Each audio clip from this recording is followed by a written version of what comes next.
گمسم سی نور۔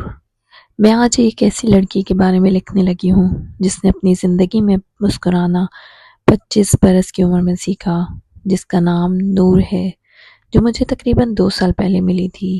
آج نور 26 سال 8 ماہ کی ہے۔ نور نے اپنی زندگی میں بہت ساری محرومیت کا سامنا کیا، مگر کبھی خدا سے شکوہ نہیں کیا۔ نور کا تعلق ایک چھوٹے سے گاؤں سے ہے، جہاں وہ اپنے والدین کے ساتھ ہنسی خوشی رہ رہی ہوتی ہے۔ نور کی والدہ ایک ان پڑھ خاتون ہے اور ان کی شادی بہت چھوٹی عمر میں کر دی گئی تھی۔ نور کے ابو بھی ان پڑھ شخص تھے اور روزگار کے لیے کسی دوسرے ملک چلے گئے۔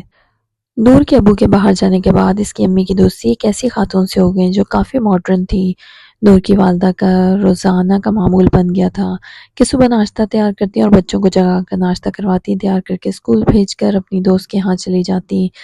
جیسے ہی بچوں کے اسکول سے آنے کا وقت ہوتا، گھر آ جاتی اور پھر سے بچوں کے لیے کھانا تیار کرتی اور آتے ہی چینج کرواتی اور کھانا دینے کے بعد گھر کا چھوٹا موٹا کام نپٹا کر دوبارہ ساتھ والے گھر چلی جاتی۔ نور گھر میں سب سے چھوٹی تھی۔ اس کے بھائی اسکول سے آتے ہی باہر نکل جاتے تھے اور گاؤں کے تالاب پر دوستوں کے ساتھ جا کر مچھلیاں پکڑنے میں مصروف ہو جاتے۔ نور گھر میں اکیلی اکثر ہوا کرتی تھی۔ آہستہ آہستہ نور بھی اپنی امی کے ہمراہ ان کے گھر جانے لگی۔ نور بہت خوش قسمت تھی کہ آنٹی سے کافی پیار کرتی ہیں۔ فرح آنٹی کی ایک بیٹی اور 2 بیٹے تھے۔ خاصی خوبصورت، لمبے قد اور براؤن بالوں والی خوبصورت خاتون تھی، جو اپنی خوبصورتی اور میٹھے لہجے سے کسی کو بھی اپنا گرویدہ کر لیتی تھی۔ اس طرح نور کی امی کی وجہ سے نور کا کافی آنا جانا ہو گیا۔ نور بھی خوش تھی کہ اسے 2 بھائی مل گئے جن سے وہ کافی بے تکلف ہو گئی تھی۔ اس وقت نور 7 سال کی تھی اور فرح آنٹی کے دونوں بیٹے جوان تھے۔ ایک شمس اور دوسرا شکیل تھا۔ شکیل 22 برس کا نوجوان تھا جو بالکل اپنی موم کی طرح سڈول اور خوبصورت تھا۔ شکیل کے بڑے بھائی کا نام شمس تھا جو 25 برس کا گندمی رنگت والا نوجوان تھا۔ دونوں بیٹے ماں کی طرح اچھے اخلاق والے اور دوسروں کو اپنی باتوں کے مٹھاس سے اپنی طرف کھینچ لیتے تھے۔ ہوا یوں کہ فرح آنٹی نے آہستہ آہستہ نور کی امی جو سادہ لوح خاتون تھی اپنی باتوں میں لے لیا اور اپنا مطلب نکالنا شروع کر دیا۔ نور جو گھر میں کسی وقت نہ ملنے کی وجہ سے فرح آنٹی کے ہاں چلی آتی تھی، سارا دن اسکول کے علاوہ شکیل اور شمس بھائی کے ساتھ گزار دیتی۔ نور کا ایک بھائی کچھ عرصے بعد نور کے والد کے ساتھ سعودیہ چلا گیا۔ نور کی امی نے گھر اپنے شوہر کی کمائی فرح کے دوستی کے چکر میں لوٹاتی رہیں، اس بات سے بے خبر کہ اس کی معصوم سی نور پر کیا آفت ٹوٹنے والی ہے۔ اکثر نور سنڈے کو سارا دن شکیل بھائی اور شمس بھائی کہتے ہوئے نہ تھکتی تھی اور ان کی بڑی بہن کے ساتھ اکثر فلمیں دیکھتی تھی جو سنڈے کو لگتی تھیں۔ سمینہ آپی سفید رنگت اور فرح آنٹی کی طرح براؤن بالوں والی انتہائی خوبصورت نوجوان لڑکی تھی جس نے پسند کی منگنی کروا رکھی تھی اور جلد ہی شادی ہونے والی تھی۔ فرح کو جیسے ہی پتہ چلا کہ نگہت کے شوہر نے پیسے بھیجے ہیں، فرح نے کہا کہ کچھ پیسے ڈالو، ڈی وی ڈی مل کر لے لیتے ہیں۔ اس وقت گاؤں میں بہت کم لوگوں کے ہاں سی ڈی یا ڈی وی ڈی وغیرہ ہوا کرتی تھی۔ نگہت نے آتے ہی سب سے پہلے 5,000 فرح کو دیا اور اگلے ہی دن ڈی وی ڈی آ گئی۔ اس طرح سب روز بیٹھ کر کوئی نہ کوئی فلم دیکھتے تھے۔ نور کے والد سعودیہ سے 2 ماہ چھٹی کے لیے آئے تو نگہت کا فرح کے ہاں آنا جانا کم ہو گیا۔ نور البتہ اکثر چلی جایا کرتی تھی۔ نور کا 10ویں جماعت کا رزلٹ آیا تو نگہت کو اسکول جا کر کافی باتیں سننی پڑیں کہ آپ کی بیٹی اس دفعہ فیل ہو گئی ہے۔ تمام ٹیچرز کا کہنا تھا کہ یہ وہ بچی لگتی ہی نہیں جو خاصی ذمہ دار تھی، کیونکہ اب اکثر اسکول سے ایبسنٹ ہوا کرتی تھی۔ البتہ نگہت نے معذرت کی کہ آئندہ شکایت کا موقع نہیں ملے گا، اس دفعہ اگلی کلاس میں بیٹھنے دیں۔ کچھ دن کے بعد فرح کے گھر سے شادی کا کارڈ آ گیا جس پر نور کے ابو جانے پر رضامند نہ تھے۔ نگہت کے کافی اصرار کرنے پر مان گئے۔ ڈھولکی پر بھی پیغام آتے رہے مگر نور کے ابو رضامند نہ ہوتے، جس کی وجہ سے نور بھی نہ جاتی۔ نور کی امی صبح صبح نور کو آواز دے رہی تھی کہ اسکول کے لیے تیار ہو جاؤ۔ نور اپنی بکھری زلفوں سے اپنی امی کو دیکھتے ہوئے بولی، کیا آج بھی اسکول جانا ہوگا؟ آج تو آپ ہی سمینہ کی مہندی ہے، اس کی بھی تو تیاری کرنی ہے۔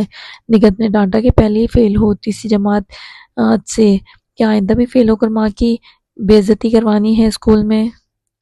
نور سیاہ بکھرے بالوں کے ساتھ اٹھ کے دانت برش کر کے تیار ہوگی، امی سے بال بنوائے اور ناشتہ کر کے اسکول روانہ ہوئی۔ شام کو نگہت اپنے شوہر اور بچوں کے ساتھ فرح کے گھر چلی گئی۔ اقبال صاحب کہیں سے آواز گونجی۔ نور کے ابو نے پلٹ کر دیکھا تو سمینہ کے چچا صاحب تھے۔ جو فرا کے دیور تھے اور ایک ہی گھر میں رہتے تھے، البتہ کھانا پکانا الگ الگ تھا۔ سلام کیا، حال احوال اور کام کا پوچھا کہ باہر کیسا چل رہا ہے۔ باتیں جاری تھی کہ فرا آگے اور اپنی باتوں میں اقبال کو لے لیا اور نگہت کو بھی اپنے ساتھ ملا لیا اور کہا کہ صبح بارات آنی ہے، مگر سمینہ کے ابو نے پیسے نہیں بھیجے، آپ کہیں سے مجھے کھانا بنانے کے لیے 1,00,000 روپے دے دیں، اور ساتھ ہی رونا شروع کر دیا۔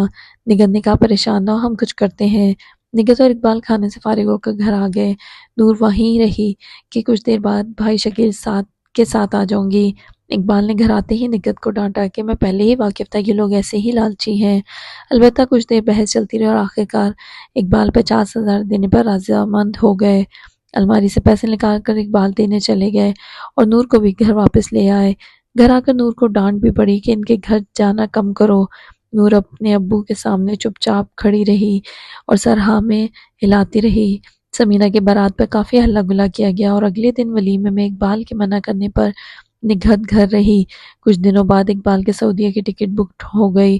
نور اب اسکول جاتی، گھر آ کر چینج کرتی، کھانا کھا کر کمرے میں چلی جاتی تھی۔ اسی طرح کافی دن گزر گئے۔ اب نور کے اسکول سے بھی اچھی رپورٹ آنا شروع ہو گئی تھی۔ نور نے قریب ایک باجی کے پاس ٹیوشن لے لی اور اس طرح مصروف ہو گئی۔ نور ایک صبح سو رہی تھی کہ اس کو اپنے بالوں میں کسی کا لمس محسوس ہوا اور ایک آواز سنائی دی جو کہ کچھ یوں تھی کہ میری پارو اٹھ جاؤ۔ نور نے جیسے ہی ننھی ننھی آنکھیں کھولی، سامنے اقبال صاحب کو پایا جو نہایت پیار سے نور کو جگا رہے تھے۔ نور جو کہ نہایت خوبصورت سفید رنگت اور چھوٹی چھوٹی آنکھوں والی امی ابو کی لاڈلی تھی، نگہت اور اقبال دونوں کو نور دل و جان سے عزیز سی۔ نور نے آنکھیں کھول کر ابو کو دیکھتے ہوئے کہا کہ آپ کو ایئرپورٹ پر بھی چھوڑنے جاؤں گی۔ اقبال نے مسکراتے ہوئے ہاں میں سر ہلایا اور اس طرح نور کے ساتھ ساتھ نگہت بھی اپنے دونوں بیٹوں کے ہمراہ لاہور ایئرپورٹ پر گئیں جو گھر سے 3 گھنٹے کے فاصلے پر ہے۔ اقبال کو گئے ہوئے 1 ہفتہ مشکل سے ہوا تھا کہ فرح نگہت کے گھر آ گئی اور شکایتوں کے انبار لگا دیے کہ اب تو تم آتی ہی نہیں ہو، پیسوں کی بات ہے تو جلدی شمس کے پاپا کے آتے وہ واپس کر دوں گی۔ نگہت نے کہا پیسوں کی بات نہیں، بس گھر کے کاموں میں دن کا پتہ نہیں چلتا کیسے گزر جاتا ہے۔ فرح چڑھ کر بولی کہ نئے کام تو نہیں کرتی، پہلے بھی کرتی تھی، اس کو کیا بتاتی کہ اقبال نے منع کیا ہے۔ آخرکار نگہت جانتی تھی کہ اس کو منانے کا طریقہ اور کچن میں چلی گئی۔ 1 گھنٹے میں بریانی تیار کر کے فرح کے آگے رکھی اور 7 کباب فرائی کیے۔ ابھی کھانا شروع ہوا تھا کہ نور اسکول سے آ گئی۔ آتے ہی سلام کیا، فرح نے گلے لگا کر رخسار اور ماتھے پر بوسہ دیا اور نگہت نے کہا بریانی بنائی ہے، منہ ہاتھ دھو کر آ جاؤ۔ نور 5 منٹ میں چینج کر آ گئی۔ فرح نے پوچھا گھر کیوں نہیں آتی؟ نور نے خاموشی سے ایک نگاہ نگہت پر ڈالی اور کچھ نہ بولی۔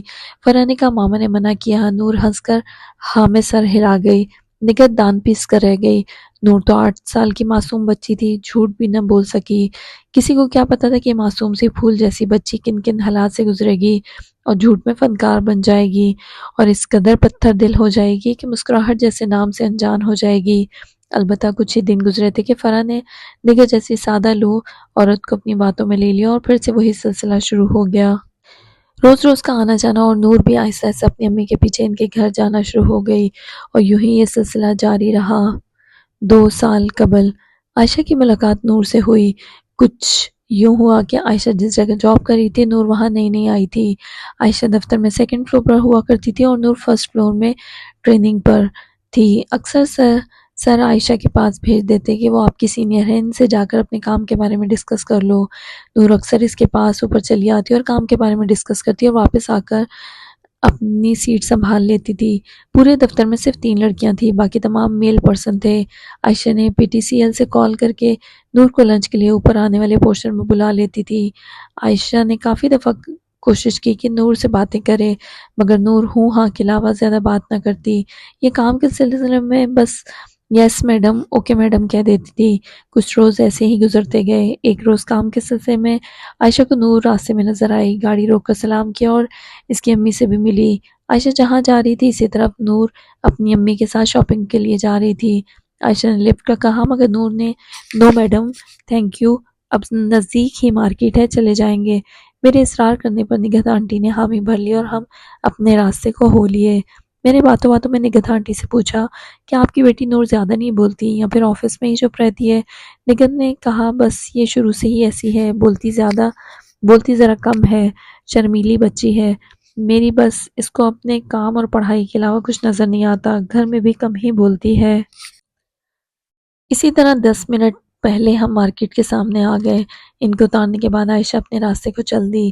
دفتر میں ایک دن تمام اسٹاف نے اکٹھے بیٹھ کر باہر سے کچھ نہ کچھ آرڈر کیا اور لنچ کیا۔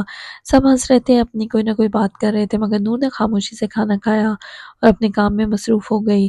عائشہ نے اس کے اس رویے کو دیکھتے ہوئے سوچا کہ اس سے ایک دن بات کر کے رہوں گی کہ کیا مسئلہ ہے اس کے ساتھ، اتنی اچھی نوکری کر رہی ہے، پڑھی لکھی خوبصورت لڑکی ہے، اس کے باوجود ایک سیکنڈ کی مسکراہٹ اس کے چہرے پر نہیں دیکھی۔ اس کی امی سے مل کر پتہ چلا کہ فیملی بیک گراؤنڈ بھی کافی اچھا ہے، شاپنگ کرنے کے لیے کافی اچھی جگہ اس دن گئے۔ تو کیا مسئلہ ہو سکتا ہے کہ نور کو کسی سے سروکار نہیں ہے، نہ کسی سے بات میں انٹرسٹ لیتی ہے، نہ ہی کبھی مسکراتی ہے، نہ کبھی موبائل پر فارغ وقت میں بے جا لگی رہتی ہے۔ کچھ دن اسی طرح گزرتے چلے گئے۔ عائشہ بہانے بہانے سے نور کو اوپر بلا لیتی، اکثر اکٹھی بیٹھ کر کھانا کھاتی۔ عائشہ ہی زیادہ باتیں کرتی تھی، نور تو بس چپ سی رہتی تھی جیسے کوئی روگ لگا ہو۔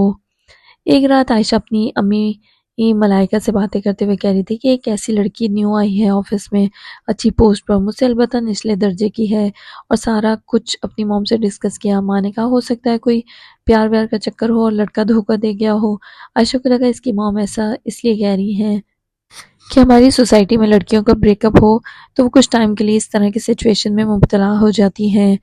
بہرحال عائشہ اور نور کی آہستہ آہستہ دوستی کافی بڑھ گئی۔ اب نور میڈم کے ساتھ روز باتیں کر لیتی تھی، مگر کبھی پرسنل لائف کو ڈسکس نہیں کیا تھا۔ ایک دن ہمت کر کے عائشہ نے خود ہی پوچھ لیا کہ تم اتنی چپ کیوں رہتی ہو؟ نور نے کچھ خاص جواب نہ دیا، بس اتنا ہی کہہ سکی کہ یوں ہی۔ عائشہ کو اپنی موم والی بات ابھی بھی یاد تھی اور کہہ دیا کہ اگر تم برا نہ مناؤ تو ایک بات پوچھوں؟ نور نے سر کو ہاں ملاتے ہوئے کہا شیور میم۔ عائشہ نے کہا کہیں آپ کسی سے محبت میں دھوکہ تو نہیں کھا بیٹھی؟ ابھی یہ بات منہ سے نکل ہی تھی کہ نور کے پاؤں تلے سے زمین نکلتی ہوئی محسوس ہوئی اور نور کی آنکھوں میں موتی جیسے بے رنگ آنسو چمکنے لگے۔ عائشہ نے نور کے آنسو دیکھتے ہی معذرت کی کہ اگر برا لگا تو۔ نور نے آنسو روکتے ہوئے کہا آپ کو لگتا ہے کہ میں کسی سے محبت کر سکتی ہوں؟ آپ محبت کی بات کرتی ہیں، مجھے مرد ذات سے نفرت سی ہو گئی ہے۔ اور اس طرح نور کو عائشہ نے پہلی دفعہ بولتے ہوئے دیکھا تھا۔ ابھی نور کی بات جاری تھی کہ لنچ کی بریک کا ٹائم ختم ہو گیا اور دروازے پر آواز آئی میم میں کم ان؟ ایک نوجوان یونیفارم میں کھڑا نور کو مخاطب کر رہا تھا۔ میڈم سر آپ کے لیے فائل بھیجی ہے، اس کیس کو دیکھ کر سر کے پاس آئیں۔ نور نے ہاں میں سر ہلایا اور کھڑے ہو کر فائل کو تھام لیا اور روم سے باہر نکل گئی۔ عائشہ جو کہ شرمندہ سی بیٹھی سوچنے لگی کہ اگرچہ میں سینئر ہوں لیکن مجھے حق نہیں ہے کہ میں کسی کی پرسنل لائف کو یوں ورکنگ ایریا میں بیٹھ کر ڈسکس کروں۔ اس بات کے بعد نور نے میڈم کے پاس آنا کافی کم کر دیا اور کام کے سلسلے میں آیا کرتی تھی۔ عائشہ نے معذرت بھی کی مگر نور نے اٹس اوکے کے علاوہ کچھ نہ کہا۔ عائشہ ایک رات لیپ ٹاپ کی اسکرین کو غور سے دیکھ رہی تھی کہ نور کے ساتھ ایسا کیا ہوا ہوگا کہ جس کی وجہ سے یہ اتنی تلخ ہو گئی ہے۔ مسکراہٹ نام کی کوئی شے اس کی زندگی میں نہیں۔ شاید عائشہ خدا کی طرف سے نور کے لیے ایک ایسی لڑکی بن کر آئی جو اس کے دکھ اور تکلیف کو بانٹتی۔ جو ہی اسکرین کو نیچے کیا، موبائل کو ہاتھ میں لیا اور ٹائم دیکھا جو کہ 10 کا ہو چکا تھا۔ نور کا نمبر نکالا اور کال ملا دی اور کہا کہ کل اتوار ہے، کیا میں آپ کے گھر آ سکتی ہوں؟ نور نے حیرانگی سے آنکھیں سکیڑ کر جی میں جواب دیا اور گھر کا ایڈریس سینڈ کر دیا۔ اگلی صبح نور فجر کی نماز ادا کر کے بالکنی میں جھولے پر بیٹھ کر قرآن پڑھ رہی تھی جب کمرے سے کسی کی آواز آئی۔ مڑ کر دیکھا تو نگہت تھی جو نور کے لیے چائے کا کپ لے کر آئی۔ یوں ہی ہر صبح نگہت اور نور چائے پیتی تھی، البتہ نگہت ساتھ میں کیک یا بسکٹ بھی لیتی تھی۔ جب سے گاؤں والا گھر چھوڑ کر شہر آئے تھے تب سے دونوں ماں بیٹی فارغ وقت میں ایک دوسرے کے ساتھ بیٹھ جاتی۔ اکثر فجر کے بعد ٹائم ہی ہوتا تھا جب چائے اکٹھی پیتی تھی۔ نور نے امی کو مخاطب کرتے ہوئے کہا کہ آج میڈم عائشہ گھر میں آئیں گی۔ ماں حیرانگی سے دیکھنے لگی اور کہا کہ وہی جس نے لفٹ دی تھی اور آفس میں تمہاری میڈم بھی ہے؟ نور نے ہاں میں سر ہلایا۔ خیریت سے آ رہی ہے؟ نگہت نے پوچھا۔ نور نے کہا مجھے خود نہیں پتا، رات کو کال کی اور کہا کہ کل آپ کے گھر آنا چاہتی ہوں۔ میں نے کہا ٹھیک ہے، اچھا بتاؤ پھر کیا بناؤں کھانے میں؟ نگہت نے پوچھا۔ کچھ بھی، نور نے کہا۔ اس کے بعد نگہت اقبال کے پاس چلی گئی جو ناشتے کا انتظار کر رہے تھے۔ نور نے امی کے جاتے ہی بیڈ پر لیٹ گئی اور کب نیند کی وادیوں میں چلی گئی پتہ ہی نہیں چلا۔ نگہت ناشتے کے بعد اپنی بہو کو بتا رہی تھی کہ آج نور کی میڈم ہمارے گھر آ رہی ہیں، کھانے کی تیاری تم دیکھ لینا، کھانے میں میٹھی ڈش لازمی کر لینا، پہلی دفعہ آ رہی ہیں، اچھی خاطر تواضع ہو، کسی قسم کی کمی نہ رہے۔ گھر کے کاموں سے فارغ ہوتے ہی نور کی بھابھی کچن میں چلی گئی اور کھانے کی تیاری میں مصروف ہو گئیں۔ نور کو پتہ ہی نہ چلا کب اس کے موبائل پر کال آئی اور پھر ایک ایس ایم ایس چھوڑا گیا۔ اٹھ کر بال سمیٹ کر الماری سے سوٹ نکالا اور نہانے کے لیے چلی گئی۔ گیلے بالوں کے ساتھ جب ٹائم دیکھنے کے لیے موبائل اٹھایا تو 3:20 ہو گئے تھے۔ نور نے ایس ایم ایس دیکھا اور بالوں کو ڈرائر کے ساتھ جلدی جلدی خشک کرنے لگی کہ ابھی بال خشک نہیں ہوئے تھے کہ باہر سے آواز آئی کہ باہر آ جاؤ، مہمان آ گئے۔ نور نے بالوں کو خشک کر کے جوڑے میں سیٹ کیا کہ کمرے کے دروازے پر دستک ہوئی۔ کیا میں اندر آ جاؤں جی؟ جی ضرور۔ پہلی دفعہ عائشہ نے نور کو بغیر دوپٹے کے دیکھا تھا۔ نور ایک سفید رنگت والی سیاہ بالوں والی باربی ڈال لگ رہی تھی جس نے بلیک کلر کی لانگ فراک پہن رکھی تھی اور کانوں میں خوبصورت گولڈ کی بالیاں پہن رکھی تھیں۔ گلے ملنے کے بعد ایک دوسرے کا حال پوچھا اور عائشہ نے خود ہی کہا کہ آپ سوچ رہی ہوں گی کہ میں یہاں کس سلسلے میں آئی ہوں۔ اس دن کے بعد میں اپنے رویے پر شرمندہ تھی اور آپ سے بات نہ کر پائی اور آپ بھی ذرا اکھڑی اکھڑی سی لگی تھی۔ میں جانتی ہوں میرے یوں آپ کے گھر آنا کوئی اچھی بات تو نہیں، مگر اصل میں آپ کو یوں بے چین دیکھ کر میں بے چین ہو گئی اور تب سے بات کر کے پوچھوں وہ الفاظ جو اس دن تم نے کہا کہ مردوں سے سخت نفرت، اور کیا وجہ ہے کہ غیر۔ ابھی عائشہ بول رہی تھی کہ نگہت کمرے میں آ گئی اور کھانے کے لیے دونوں کو باہر لے گئی۔ کھانے کی میز پر عائشہ کا نور سے یوں بے تکلف ہونا اچھا لگا کہ نور کو بھی کوئی دوست بن گئی ہے۔ نگہت نے کھانے کے دوران چھائی ہوئی خاموشی کو توڑا اور کہا کہ اچھا ہے کہ تم دونوں دوست بن گئے۔ ساتھ ہی نور نے کہا کہ نہیں امی، یہ میری میڈم ہے، ہم دوست نہیں۔ عائشہ نے بات کرتے ہوئے کہا کیوں نہیں؟ نور خاموش ہو گئی اور عائشہ نے کہا کہ میں اس لیے آئی ہوں کہ اگلے ہفتے میری شادی، آپ سب بھی ضرور آئیے گا، میں نور کو انوائٹ کرنے آئی ہوں۔ نگہت نے خوش ہو کر مبارکباد دی اور ہاں میں سر ہلایا کہ ضرور آئیں گے۔ کھانے کے بعد نور کے ساتھ کمرے میں آ گئی عائشہ۔ کچھ دیر بعد نگہت چائے لے آئی۔ عائشہ نے کہا نہیں میں چلتی ہوں۔ نگہت نے اصرار کیا اور رو کر کہا کہ چائے پی کر جانا۔ چائے کے بعد نور عائشہ کو بالکنی میں لے آئی اور عائشہ نے دوبارہ بات کو شروع کیا اور نور کو کہا اگر کوئی مسئلہ تم مجھے بتا سکتی ہو سکتا ہے میں تمہاری کچھ مدد کر سکوں۔ نور خاموشی سے چائے کے سپ لیتی رہی۔ کب مغرب کا وقت ہوا پتہ ہی نہ چلا۔ اذان کی آواز آتے ہی نور نے کہا کہ میں نماز پڑھ لوں۔ عائشہ نے کہا میں بھی تمہارے ساتھ نماز پڑھوں گی۔ یوں ہی دونوں میں کب اتنی دوستی ہو گئی پتہ ہی نہ چلا۔ اس کے بعد نور نے کہا کہ میں اس پر مزید کوئی بات نہیں کرنا چاہتی، آپ نے دوستی کا قدم میری طرف بڑھایا، میں آپ کو دوست مان لیتی ہوں، مگر پہلے آپ وعدہ کریں کہ کبھی بھی مجھ سے میرا ماضی کا نہیں پوچھیں گی۔ عائشہ نے کہا ہاں ٹھیک ہے کہ بات ختم، اور وہیں پہ انہوں نے بات ختم کر دی۔ کافی دن یوں ہی دونوں آفس میں فارغ وقت ایک دوسرے کے ساتھ گزار لیتی اور ہنسی مذاق بھی ہو جاتا۔ نور عائشہ سے پوچھتی کہ تم نے کہا تھا کہ ایک ہفتے میں شادی، تو آفس کیوں آ رہی ہو اور کون سے ہفتے کو شروع ہوئے 5 دن تو گزر گئے۔ یاد آنے پر نور نے پوچھا۔ عائشہ نے ہنس کر آنکھ مارتے ہوئے کہا کہ آنٹی کیا سوچیں گی کہ یوں گھر چلے آنا، منہ اٹھا کر نہ جان نہ پہچان اور بے تکے کا مہمان۔ ہا ہا ہا ہا کہکا بلند ہوا۔ اصل میں اتوار کو میرے دن ان طے ہو گئے ہیں جو 1 مہینہ یا کم از کم 20 دن کے ہوں گے۔ نور نے گھورتے ہوئے اس کی طرف دیکھا اور بات کو طول دینے کے بجائے خاموشی اختیار کر لی۔ ہفتے والے دن دونوں شاپنگ مال میں تھی۔ نور عائشہ کی ہیلپ کر رہی تھی خریداری میں۔ اس کے بعد دونوں کیفیٹیریا میں بیٹھ کر کافی پی رہی تھیں۔ عائشہ کو اچانک اس کی وہ بات یاد آئی، تم کو لگتا ہے کہ میں کسی مرد سے محبت کروں گی؟ نفرت ہے مجھے ہر مرد سے۔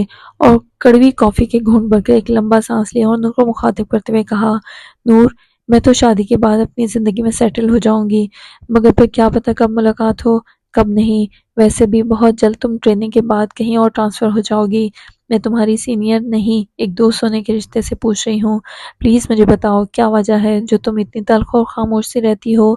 نور کی آنکھوں میں بے رنگ موتی چمکنے لگے اور مشکل سے ضبط کرنے کے بعد بولی جان کر کیا کریں گی؟ ہو سکتا ہے تمہیں کچھ سکون دے سکوں۔ کیا مطلب اس کا؟ میں صرف یہ کہنا چاہ رہی ہوں کہ تم مجھ سے اپنی پرابلم شیئر کرو، کیا بات ہے جو دل میں چھپا کر بیٹھی ہو، باہر نکالو، دل ہلکا ہو جائے گا۔ نور نے جو آنسو ضبط کیے تھے ایک دم سے چھم کرتے ہوئے اس کے رخسار کو بھگو گئے اور پھر عائشہ نے اٹھ کر اسے گلے لگا لیا، اس کے ہاتھوں کو اپنے ہاتھوں میں لیا، ان کو پیار سے سہلاتے ہوئے تسلی دی اور کہا جو بھی بات تم کو اتنا پریشان کرتی ہے پلیز مجھ سے شیئر کر لو۔ پھر نور نے سارا احوال عائشہ کے سامنے رکھ دیا۔ موجودہ نور ایک صبح سو رہی تھی۔ اسکول کے ٹائم نگہت کمرے میں داخل ہوئی۔ فیضان اور ریحان کو اٹھایا اور نور کو بھی آواز دی کہ اٹھ کر اسکول کے لیے تیار ہو جاؤ، لیٹ ہو رہے ہیں۔ نور آنکھیں ملتے ہوئے اٹھ کر بیٹھ گئی اور ٹوتھ برش کیا اور یونیفارم پہن کر باہر آئی۔ نگہت نے تینوں کے شوز پالش کر کے ناشتہ دیا اور اسکول بھیج دیا، اور ساتھ ہی تینوں بچوں کو کہا کہ واپس آ کر فرح آنٹی کے گھر کھانا کھا لینا، میں شام تک واپس آؤں گی۔ لاہور میں کسی قریبی رشتہ دار کی فوتگی کی وجہ سے وہاں نکلنا پڑا۔ نور نے اسکول سے آ کر کپڑے پہن کر منہ ہاتھ دھویا اور دونوں بھائیوں کے ہمراہ فرح کے گھر جا کر کھانا کھایا۔ نور کے دوسرے نمبر والا بھائی فیضان، جو 9ویں جماعت کا طالب علم تھا، کھانے سے فارغ ہو کر دوستوں کے ہمراہ تالاب پر مچھلیاں پکڑنے چلا گیا۔ ریحان شکیل کے ساتھ بیٹھ کر فلم دیکھ رہا تھا۔ نور بھی وہیں کمرے میں آ گئی۔ دیکھتے دیکھتے ریحان، جو 6ٹھی جماعت کا طالب علم تھا، سو گیا۔ نور، جو کہ 4تھی جماعت سے 5ویں میں جانے والی تھی، بیٹھی مووی دیکھ رہی تھی کہ شکیل کی نظر نور پر پڑی، جو نہایت خوبصورت، نہایت کم عمر 8 سے 9 سال کی بچی تھی، فلم دیکھتے ہوئے مسکرا رہی تھی۔ شکیل نے نور کو آواز دی کہ ادھر آ جاؤ۔ نور جی بھائی کہتے ہوئے اس کی طرف بڑھ گئی۔ شکیل اس ننھی بچی کو اپنی گود میں لے کر پیار کرنے لگا اور اس کے رخسار پر بوسہ دیا۔ نور، جو کہ کم سن کم عمر کی بچی تھی، اس کی حرکت کو سمجھ نہ سکی اور نظریں ٹی وی کی اسکرین پر جما رکھی تھی۔ اس طرح جب بھی ان کے گھر آئی، نور کو اکیلا دیکھ کر اکثر شکیل اس طرح کی حرکتیں کرتا تھا۔ نور کو اس کی سمجھ نہ آئی کہ جس طرح آنٹی فرح اور امی پیار کرتی ہیں، بھائی شکیل بھی اسی طرح پیار کرتے ہیں۔ آہستہ آہستہ سلسلہ بڑھتا چلا گیا اور یوں ہی بہانے بہانے سے شکیل نور کی طرف مائل ہوتا اور اس طرح کی حرکتیں کرتا۔ کم عمری کی وجہ سے نور ان سب کو سمجھنے سے قاصر تھی۔ فرح نگہت کے ہمراہ سمینہ کے گھر خیر و عافیت معلوم کرنے گئی تھی۔ نور اپنے بھائی اور شکیل کے ساتھ لوڈو کھیلنے میں مصروف تھی۔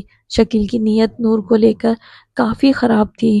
نور کے بھائی کو پیسے دے کر کہا کہ نمکا اور بوتل لے کر آؤ، اور خود نور کے ساتھ عجیب و غریب حرکتیں شروع کر دیں۔ اسی دوران شمس، اس کا بڑا بھائی، کمرے میں آ گیا اور اللہ سبحانہ تعالیٰ نے نور کو اس بھیڑیے سے بچا لیا۔ شکیل شمس کو دیکھ کر شرمندہ ہو گیا، مگر کوئی رد عمل ظاہر نہ کیا۔ نور کے تاثرات البتہ نہ بدلے، کیونکہ وہ اتنی کم عمر تھی کہ سمجھ ہی نہ سکی۔ شکیل کی طرح شمس بھی نور کو ہراس کرنے لگا، اور جب بھی دونوں بھائی نور کو اکیلا دیکھتے، کبھی اس کے لبوں پر اور کبھی اس کے سینے پر ہاتھ لگا کر اپنی ہوس پوری کرتے۔ نور کی خوش قسمتی تھی کہ اس کے اپنے بڑا بھائی سعودیہ سے واپس آ گیا، جس کی وجہ سے نور کا گھر سے نکلنا کم ہو گیا تھا۔ نگہت بھی وقت گزرنے کے ساتھ ساتھ فرح کی چالاکی سے واقف ہو گئی کہ یہ بہت خراب قسم کی عورت ہے۔ اس وجہ سے نگہت سے دوستی بالکل ختم کر لی کہ اقبال کو پتہ چلا تو گھر خراب ہوگا۔ ایسا ایسا نور جوان ہونے لگی اور اس کی سمجھ میں آ گیا کہ شکیل اور شمس اس کے ساتھ جو کرتے وہ کسی صورت ٹھیک نہیں تھا۔ نور کا بھائی واپس آ گیا تو نور نے آنا جانا بالکل بند کر دیا اور گھر سے بالکل نہ نکلتی تھی۔ البتہ جو بھی ہے، اس کو اچھا ہرگز نہ لگتا تھا۔ اس طرح اس بچی میں خوف پیدا ہو گیا، اور اب وہ اتنی سمجھدار ہو چکی تھی کہ ایسا سب کی غیر موجودگی میں ہوتا تھا۔ اس کو اب سمجھ آ گیا کہ جو بھی ہوا صرف ہوس تھی، نہ کہ محبت، جو بھائیوں کی بہن کے لیے ہوتی ہے۔ کچھ وقت کے بعد فرح نے خفیہ شادی کر رکھی تھی، جس کا پتہ گاؤں والوں کو لگا تو کافی بدنامی ہوئی۔ فرح جلد از جلد گاؤں چھوڑ کر دونوں بیٹوں کے ساتھ شہر کرائے پر چلی گئیں، جس کی وجہ سے اس کا جیٹھ اور دیور تھے جو اس کی ہر بات پر طعنے دیتے تھے۔ اس طرح خدا کی کرنی ہوئی اور وہ نور کی زندگی سے نکل گئے، مگر نور بڑی ہونے کے ساتھ ساتھ ذہنی طور پر مکمل مفلوج ہوتی جا رہی تھی، جو نہ کسی سے بات کرتی، نہ دوست بناتی، نہ اپنی ذہنی کیفیت کسی سے بیان کرتی، بس کھانے کی میز اور رات کی چائے بنانے کے لیے کمرے سے نکلتی۔ اس کی زندگی کے باقی 18-19 سال پڑھائی اور کالج میں گزرے۔ اس کے بعد نہ تو مسکراہٹ تھی اور نہ ہی کوئی کسی سے سروکار، سوائے ایک کام کے، اور وہ تھی پڑھائی۔ اس طرح مسلسل محنت کے بلبوتے پر وہ دنیاوی زندگی میں کامیاب ہو گئی، مگر بچپن میں ہوئے حادثے نے اس کی زندگی سے مسکراہٹ چھین لی۔ نور کی عادت اب اتنی پختہ ہو چکی تھی کہ شہر آ جانے کے باوجود بھی وہ کبھی گھر سے بلا ضرورت نہ نکلتی تھی۔ اگر گھر والوں کو کہیں نظر آتی تھی تو وہ صرف شام میں کچن تھا، جہاں بلا ناگہ چائے بنتی تھی۔ نور کی ان تمام باتوں کو سننے کے بعد میرے جسم میں سرد لہر دوڑ گئی۔ کیسے اس نے اتنی کم عمری میں تمام چیزوں کو فیس کیا ہوگا، اور کس طرح انجانے میں خود کو گنہگار سمجھتی رہی، جبکہ اس کا اس میں کوئی قصور نہیں تھا۔ کب نور کی باتیں سنتے سنتے ہم لوگ کیفیٹیریا سے پیدل چلتے چلتے ایک پارک کے بینچ پر آ کر بیٹھ گئے۔ نور کی آنکھوں میں سرخی اتر آئی تھی اور آنسو تھم نہیں رہے تھے۔ اس کی یہ حالت دیکھ کر میں نے اس کو گلے لگا کر تسلی دی اور اس کے ساتھ میرا ضب بھی جواب دے گیا اور آنسو ٹپ ٹپ گرنے لگے۔ کچھ دیر بعد نور نے خود کو سنبھالا اور میں نے نور کو سمجھایا کہ زندگی یوں نہیں گزر سکتی، اس چیز سے نکل آؤ اور لائف کو انجوائے کرو۔ نور کو آج لگ رہا تھا کہ اس نے اپنے دل پر برسوں سے جو بوجھ رکھا تھا وہ آج ہلکا ہو گیا ہو۔ اس طرح عائشہ نے نور کو ایک نئی زندگی کی طرف لوٹایا اور اس طرح دونوں کی دوستی کافی بڑھ گئی اور دونوں اپنے اپنے گھر کو چل دیں۔ آج بھی دونوں ہنسی خوشی ایک دوسرے سے ملتی ہیں۔ میں نے اپنی دوست کے بارے میں صرف اس لیے لکھا ہے تاکہ آنے والی جنریشن اس سے سبق حاصل کرے، اسپیشلی لڑکیاں، تاکہ کل کو اپنی اولاد کو یوں دوسروں کے سہارے نہ چھوڑیں کہ وہ ہراسمنٹ کا شکار ہوں اور ساری زندگی اس ٹراما سے نہ نکل سکیں اور ذہنی طور پر مفلوج ہو جائیں۔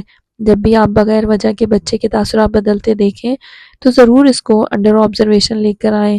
بچے کو پورے اعتماد میں لے کر کبھی بچوں کے معاملے میں، اسپیشلی بیٹیوں کے معاملے میں دوسروں پر بھروسہ نہ کریں، خواہ وہ آپ کے کتنے ہی قریبی کیوں نہ ہو۔